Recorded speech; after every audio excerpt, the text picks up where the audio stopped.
And she didn't use Obama as director. On the credits, it said Malia Ann. She used her middle name and didn't put Obama on there. I was all like, you do know they'll know who you are. For us is letting us give them any help at all. I mean, they're very sensitive about this stuff. They're very stubborn about it. Malia, she's making movies. So she made her first movie, and you know, I'll be a dad, I'll brag a little bit. You know, Donald Glover. She's working with Donald, and you know, her first film went to Sundance and all these fancy film festivals. And she didn't use Obama as director. On the credits, it said Malia Ann. She used her middle name and didn't put Obama on there. I was all like, you do know they'll know who you are. Right. And she's all like, you know what? I want them to watch it that first time and not in any way have that association. So I think our daughters go out of their way to not try to leverage that. The press was pretty good. You know, I basically made a deal with the press pool at the White House press corps. I said, you can follow me around, you can talk about me, you do whatever you need to do.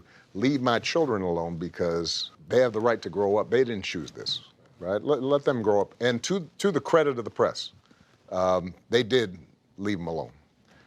Now, as they've gotten older, there's been some paparazzi stuff going on, and it drives them nuts, you know, because their attitude is we're not looking for all that. So they're grounded. When Michelle and I were talking about me running, our biggest concern was, will our kids end up weird, right? Yeah. Because it's a weird situation. Talked about this. One of the great blessings was, we brought my mother-in-law, who recently passed and who was just an amazing woman I loved. And she was the most down-to-earth, you know, South Side, you know, straight up. Like, if the kids misbehaved, she'd be like, y'all know you haven't done anything, right? You know, your parents have. Don't you guys start acting entitled. And so everybody was on watch to make sure that they both had a normal childhood and that they did not feel as if they got something that they hadn't earned. They've turned out amazing. I can't brag about them enough. Point though, it's weird or, you know, normal, you say. Yeah. You can't live, they can't live, Michelle can't live normal forever.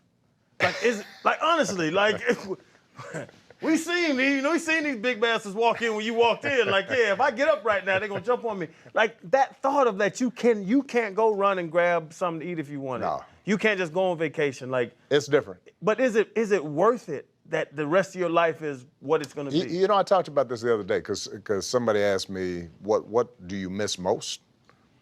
Or what would you like to do? And the thing I miss is just walking around and nobody knowing who you are. Like, you don't realize what a benefit that is until, you know, you try it and suddenly you got 100 people asking you for selfies and all that. But I also have to remind myself that's a high-class problem to have, right? A guy who's been more famous than me for a long time was Bruce Springsteen, and I've gotten to know him because he's been really supportive around a lot of issues and campaigns. And he said to me one time when I mentioned this, he said, Barack, that's the price you pay for living your dreams. And he's right? I mean, you pursue something, you end up achieving what you want to achieve, and there are going to be some trade-offs. But I do miss it. I was joking the other day about there have been times where I thought about, we'll try a disguise, you know, put some dreadlocks on, you know, get a beard, mustache, walk around. But even then, my daughters and my wife remind me, because sometimes we'll walk in some quiet places, and they'll say, "Don't talk now," because it's true. If they hear me, you know. The other thing is the ears; they're too big. You know, I got to put on a hoodie or a cap or something, because folks say, "Man, I've seen those ears before." Of heart and gumption to pursue your supervisor at work. You know what? So, just for your viewers who don't know the story, so I'm 3 years older than Michelle, but I had worked as a community organizer in Chicago before I went to law school. So Michelle had gone straight from college to law school. So she had graduated when I started law school. And so I went to work at this firm as a summer employee, summer associate. And so they assigned her as my summer advisor. She wasn't supervising nothing.